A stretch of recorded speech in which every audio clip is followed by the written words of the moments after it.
Now, who else has been ice skating uphill against a congressional subpoena like Steve Bannon? Why, our good old friend Mark Meadows. He speaks out for the first time about the House January 6th committee, and John Hines has an exclusive interview on OAN. Yes, that's right, Mark Meadows. You have nowhere to go but Flashpoint now at this point. This is the end. This is it. Oh, God. For the first time about the House January 6th committee. One America's John Hines has more in this exclusive interview. Sir, I wanted to talk to you. Hold on. Exclusive? Sorry, I know I don't even let him get started. Exclusive? You mean people aren't chomping at the bit to try and secure an interview with Mark Meadows? I find that hard to believe. About a subject that is near and dear to your heart, and I'm not sure in a necessarily good way, but is this issue of your appearing before the January 6th Commission. They have been very eager to have you testify. You have been somewhat quiet about this. Now you're opening up to One American News a little bit. Jesus Christ. This dude is creeping me the fuck out. His notebook, his pen, his blue phone, his weird demeanor, he looks like an extra in an old 1960s, early 70s Disney cartoon. To ask you where that situation stands and why are you so reluctant to engage with some of your former colleagues on this issue? Well, I think probably the biggest thing is executive privilege that President Trump.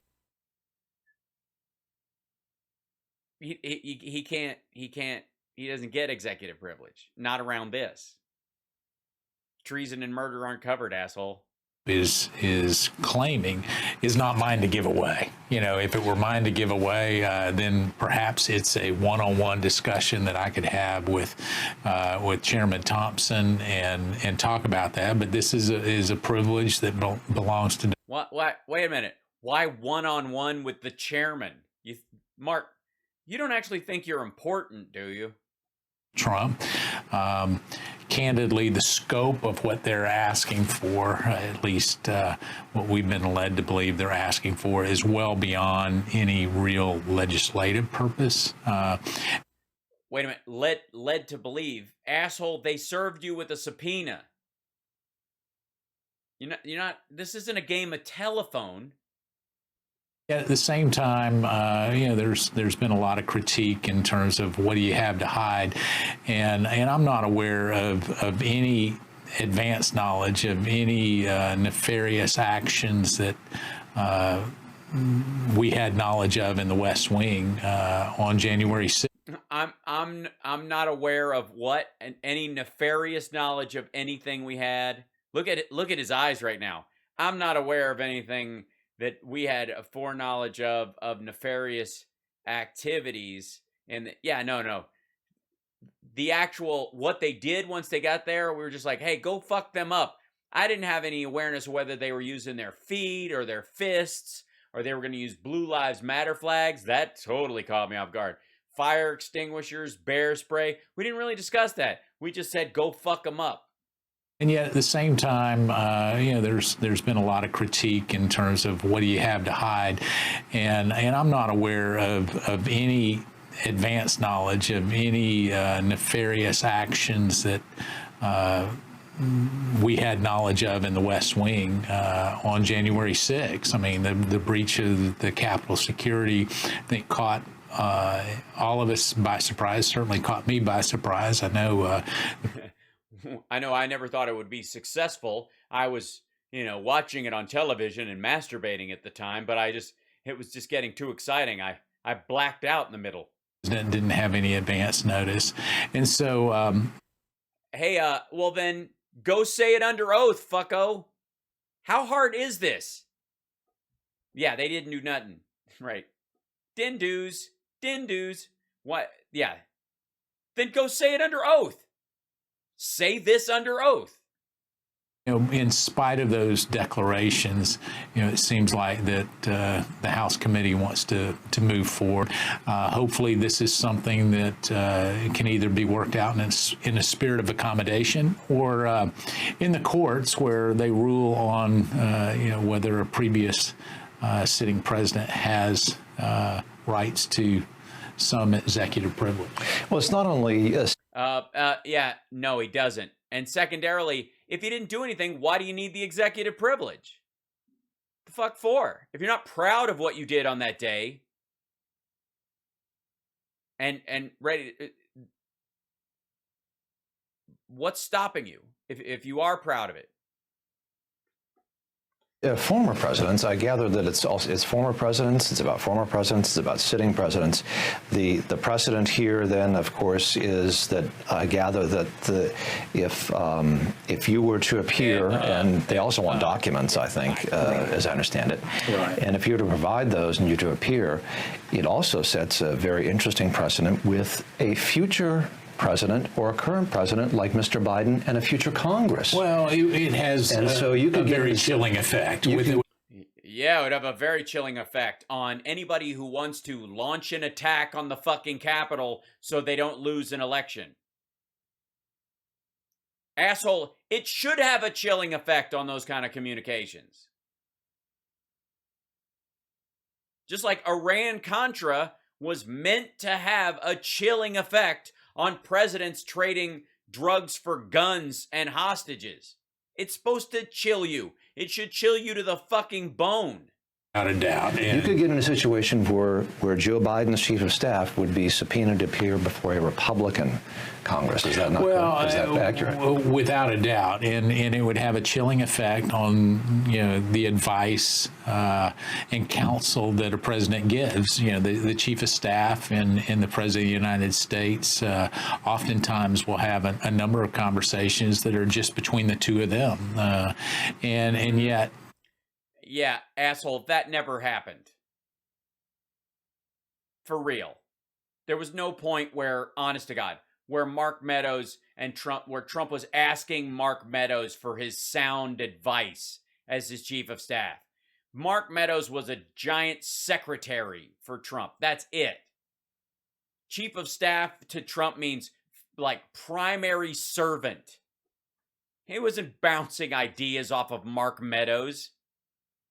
If he is, he's an even bigger fool than we think he is. If the committee were able to continue down this road, where a political party of a different political persuasion that comes into power. Yeah. Imagine if the Green Party ever gets in and decides to start asking questions about how. Well, I mean, I guess January 6th, really. I mean, unless they want to go all the way back to 1812, I don't quite. Can use it to subpoena former chiefs of staff. And Diana says, why do they always call him Mr. Biden?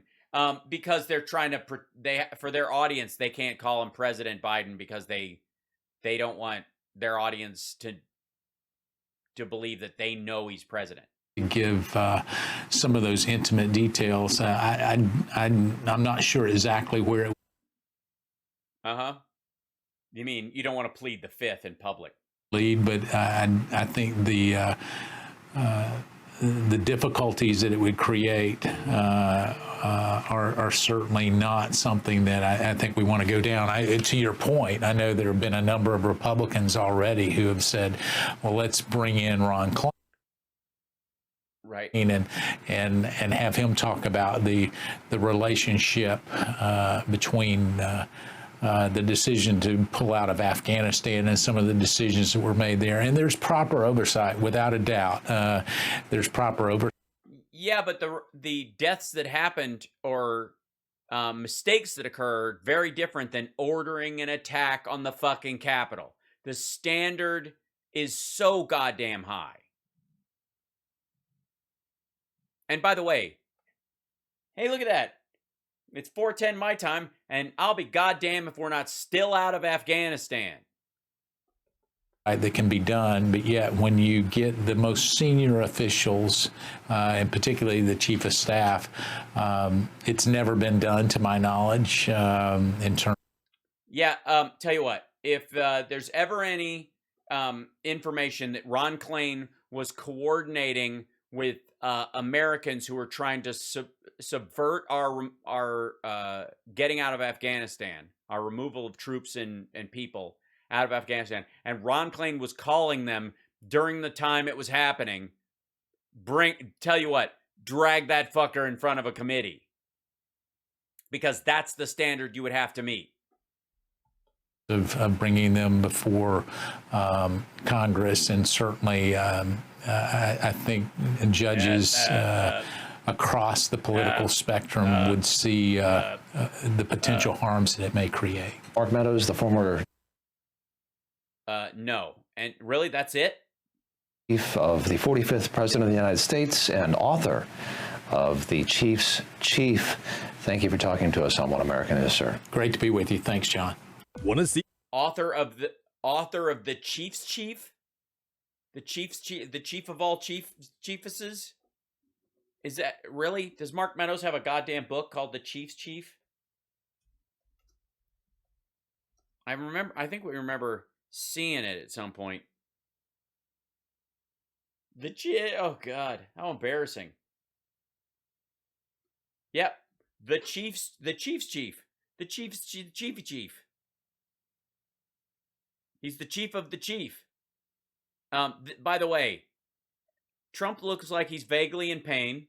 Here you go. Hold on. The chief. I'm trying to get a blown up picture of this. There it is. The Chief's Chief. Is that not embarrassing? Mark was a great chief of staff, as good as it gets. We will have a big future together, President Donald J. Trump. The Chief's Chief. Chiefy Chief. It looks like it looks like Mark is entering without lube on this cover photo. This is a really fucked up shot. That's the cover of his book. I don't know. What do you want for the cover of your book, Mark? I don't know. Grab something off of my Instagram that makes it look like I'm anally entering Trump from behind against his will. He'll love it. Jesus. It's terrible. Oh. Look at Trump. Oh, easy. You take it and you like it. That's hideous. Sorry about that, Chief. Right. I got it. Yeah. Is Chief code for penis? Very possibly. It's on Thrift Books for $24.25. You can pre-order it. The book's coming out. This is the cover, though. It hasn't even come out yet. December 7th it comes. That's why he's on the shows doing the ads. No, I don't want more. I think that's ridiculous. The Chief's Chief. Shut the